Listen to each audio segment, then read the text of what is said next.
Good morning to all of you. आज हम rural marketing के चैप्टर 2 को देखेंगे। चैप्टर 2 है हमारा रूरल मार्केटिंग एनवायरनमेंट, मतलब ग्रामीण विपणन परिवेश। रूरल मार्केटिंग एनवायरनमेंट है क्या चीज़? तो संस्था के बाहर मौजूद वे सभी तत्व जो उसकी गतिविधियों को प्रभावित करते हैं। संस्था के बाहर बहुत सारे गतिविधियाँ या फिर फैक्टर्स हो सकते हैं जो प्रभावित करते हैं। वो इंटरनल फैक्टर्स भी हो सकते हैं और एक्सटर्नल फैक्टर्स भी हो सकते हैं। तो कौन कौन से एनवायरनमेंट होंगे जो इनको रूरल मार्केटिंग को अफेक्ट करेंगे? इंटरनल एनवायरनमेंट होंगे। इंटरनल एनवायरनमेंट में कौन कौन सी चीज़ें? फर्स्ट है ऑर्गेनाइजेशन स्टेटस, संस्था की स्थिति क्या है, कौन सी संस्था है वो, या कौन सा बिजनेस है, कौन सी कंपनी है वो, संस्था का आकार कितना बड़ा है, क्षमता कितनी है उसकी किसी प्रोडक्ट को रिलीज़ करने के लिए, उसकी छवि क्या है। छवि मतलब कि कोई कंपनी जो है उस पर कोई नेगेटिव प्रोडक्ट्स के लिए तो कोई छापामारी तो नहीं हुई है, ये सारी छवि को देखना इंपॉर्टेंट होता है। दूसरा, क्योंकि इन्हीं चीज़ों को देख करके तो जो कस्टमर होते हैं वो अट्रैक्ट होते हैं। दूसरा है हमारा मार्केटिंग स्ट्रेटजीज, बाज़ार में पहुंचने के तरीके हमें पता होने चाहिए। दूसरे रिसोर्सेज एंड मैनेजमेंट, मानव बल, पूंजी, कच्चा माल, ये सारे चीज़ों को देखा जाता है कि किस प्रोडक्ट को बनाने के लिए कौन से कच्चे माल की ज़रूरत है। पॉलिसीज़ एंड प्रोसेस, उत्पादन व निर्णय प्रणाली को देखना, कंपनी की क्या पॉलिसीज़ हैं, कोई भी प्रोडक्ट कोई ख़रीदता है तो क्या उसको भाई रिटर्न कर सकते हैं, या और भी बहुत सारी चीज़ें। ऑब्जेक्टिव क्या हो सकती है कि संस्था का मुख्य लक्ष्य, ऑब्जेक्टिव क्या है कि मुख्य लक्ष्य क्या है उस संस्था का या उस ऑर्गेनाइजेशन का, मेन मोटो क्या है। एम्प्लॉय रिलेशंस, कर्मचारियों का मनोबल व सहयोग, एम्प्लॉय का रिलेशन होना मोस्ट इम्पॉर्टेंट है। सॉरी। एक्सटर्नल एनवायरनमेंट क्या होंगे? जैसे पॉपुलेशन हो गया। एक्सटर्नल एनवायरनमेंट वो होंगे जो हमारे कंट्रोल से बाहर होंगे। जस्ट लाइक पॉपुलेशन, गांव की जनसंख्या क्या है, आकार क्या है, वहाँ की वृद्धि क्या है, क्योंकि जनसंख्या पे ही प्रोडक्ट का खरीदना और बेचना डिपेंड करता है। इकोनॉमिक कंडीशंस क्या है, आय का स्तर चेक करना, रोजगार, गरीबी, ये सारे क्या है एक्सटर्नल फैक्टर हैं। एक्सटर्नल फैक्टर मतलब हमारे कंट्रोल में नहीं है। अगर मैं आय का स्तर देखूँ, हम एक एग्जांपल ले लेते हैं किसी किसान का। अगर किसी मौसम में बारिश ज़्यादा हो गई है तो उसकी फसल जो है वो बर्बाद हो जाएगी। हमें पहले तो पता नहीं है कि बारिश होगी या नहीं होगी। अगर उसकी फसल बर्बाद हो गई है तो उसका आय जो होगा वो कम हो जाएगा। तो ये हो गई हमारी इकोनॉमिक एक्टिविटीज़ जो कि एक्सटर्नल फैक्टर में आएगा, या एक्सटर्नल एनवायरनमेंट जो हमारे हाथ में नहीं है, हम उसे मैनेज नहीं कर सकते। सोशल कल्चर आएगा, परिवार की व्यवस्था क्या है, परंपराएं क्या हैं, परिवार जो है वो किन ज़रूरतों के साथ रह रहा है, उनकी ज़रूरतें क्या हैं। कल्चरल फैक्टर्स क्या हो सकते हैं? रीति रिवाज, संस्कृति व जीवन शैली। पॉलिटिकल फैक्टर्स, सरकार की नीतियाँ क्या है, कानून क्या बनाए गए हैं, सरकार की उन प्रोडक्ट्स पे नीतियाँ क्या बनाई गई हैं, कैसे प्रोडक्ट्स हैं वो, क्या वो पॉजिटिव प्रोडक्ट्स हैं या फिर नेगेटिव प्रोडक्ट्स हैं, बॉडी पे क्या इफ़ेक्ट्स पड़ेंगे उनके। टेक्नोलॉजिकल क्या चीज़ें हो सकती है? आधुनिक तकनीक के साधन हो सकते हैं। अब इनकी विशेषताएं क्या बनेंगी? तो डायनामिक, अब कोई भी चीज़ अगर बड़े तौर पे अगर आप फैलाते हैं या फिर तेज़ बदलाव करते हैं, डायनामिक है वो, तो जो चीज़ बड़ी फैली हुई होगी, डायनामिक होगी, तो ऑब्वियसली कॉम्प्लेक्स होगी, वो थोड़ी जटिलता तो होगी उसमें। अनसर्टेनिटी बनेगी, क्योंकि अगर कॉम्प्लेक्स ज़्यादा फैला हुआ है तो हमें नहीं पता कब क्या चीज़ हो सकती है। रिलेटिव्स, सापेक्ष क्या, एंड फ्लेक्सिबल। फ्लेक्सिबल मतलब कुछ ना कुछ चेंजेस रूल के अकॉर्डिंग हमें मैनेज करने होंगे। नेक्स्ट टॉपिक है हमारा factors affecting the rural marketing. कौन कौन से फैक्टर्स होंगे जो रूरल मार्केटिंग को अफेक्ट करेंगे? फर्स्ट होगा internal factors and external factors.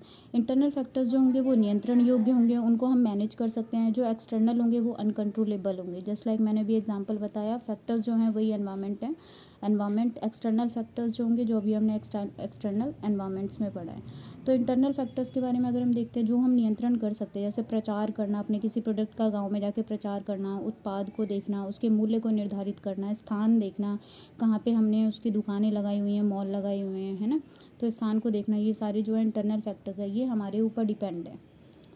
Objective क्या होगा? संस्था किस मकसद से काम कर रही है, मार्केटिंग की स्ट्रैटेजी क्या होनी चाहिए, उत्पाद बेचने के तरीके, डिस्ट्रीब्यूशन पॉलिसीज़ क्या है, किस तरीके से डिस्ट्रीब्यूट किया गया है, पार्ट्स बनाए गए हैं, मॉड्यूल्स बनाए गए हैं, गांव तक सामान पहुंचाने का ढांचा क्या है उनका। रिसोर्सेज एंड मैनेजमेंट, रिसोर्सेज क्या है, पूंजी को देखना है, श्रमिक क्या है, तकनीकी की उपलब्धता देखना भी इंपॉर्टेंट है। ऑर्गेनाइजेशन का स्ट्रक्चर्स क्या है, संस्था का ढांचा क्या है, कितना बड़ा है, कितना छोटा है, कॉम्प्लेक्स है, अगर ज़्यादा बड़ा है तो उसकी जिम्मेदारियाँ भी ज़्यादा होती हैं। पॉलिसीज़ को बनाना, किसके ऊपर पॉलिसीज़ को बनाना, उत्पाद के ऊपर, उसके मूल्य को निर्धारित करना। ये नहीं कुछ भी मूल्य दे दो उसका, जिस हिसाब से प्रोडक्ट की वैल्यू होगी उस हिसाब से ही उसका मूल्य होगा।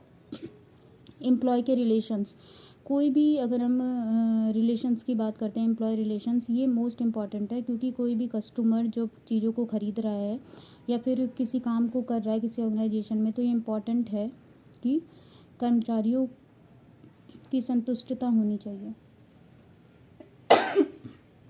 सॉरी। एक्सटर्नल फैक्टर्स क्या होंगे? ये अनकंट्रोलेबल होंगे, हमारे हाथ में नहीं होंगे। अब इसमें क्या क्या चीज़ें हो सकती है? जैसे आय हो गया, मौसम हो गया, कृषि की आय हो गई। अभी हमने एग्जांपल लिया था एक किसान का, तो ये सारे क्या हो गए? एक्सटर्नल फैक्टर्स हो गए जो कि कंट्रोलेबल नहीं है, हमारे हाथ में नहीं है। पॉपुलेशन हो गई, पॉपुलेशन भी गांव की बड़ी व बढ़ती हुई आबादी। इकोनॉमिक कंडीशंस को देखें, अभी हमने एग्जांपल लिया, अगर भाई किसी किसान की जो फसल है वो ख़राब हो जाती है तो उसकी आय कम हो जाएगी उस साल। तो कृषि आधारित आमदनी या मौसम पर निर्भरता हो गई किसान की।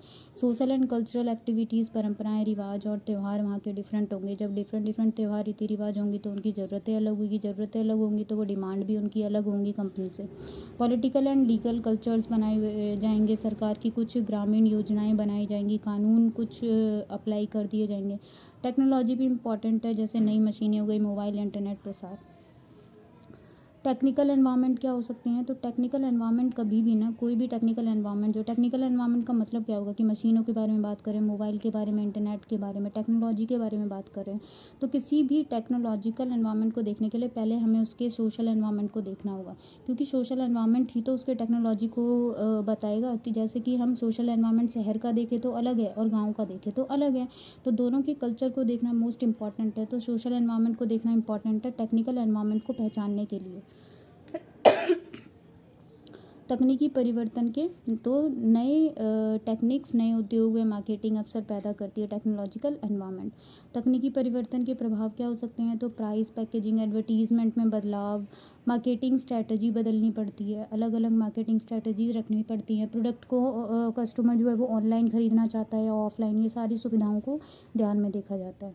रूरल इम्पैक्ट्स क्या पड़ेंगे? मोबाइल रूरल इम्पैक्ट्स, ये टेक्नोलॉजिकल एनवायरनमेंट का रूरल इम्पैक्ट तो भाई मोबाइल के थ्रू ही पता चलेगा। इंटरनेट टेक्नोलॉजी, लोग कैसे ऑनलाइन जुड़ सकते हैं, इन सभी से ग्रामीण जीवन का स्तर जो होगा वो इंक्रीज़ हो जाएगा, बढ़ जाएगा, क्योंकि वो टेक्नोलॉजी की तरफ जाएंगे। लोगों को चीज़ों की पहचान होगी, ज़्यादातर चीज़ों को वो जान सकते हैं, पहचान सकते हैं, नॉलेज होगी ज़्यादातर चीज़ों की।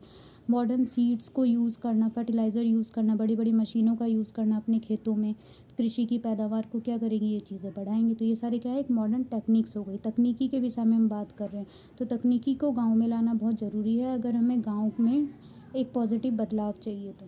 धन्यवाद। ऐसे ही आगे की वीडियो में हम आगे का टॉपिक कंप्लीट करेंगे, हमारे साथ जुड़े रहिए। ये सभी वीडियोज़ आपको प्लेलिस्ट के फॉर्म में मिल जाएंगी। धन्यवाद।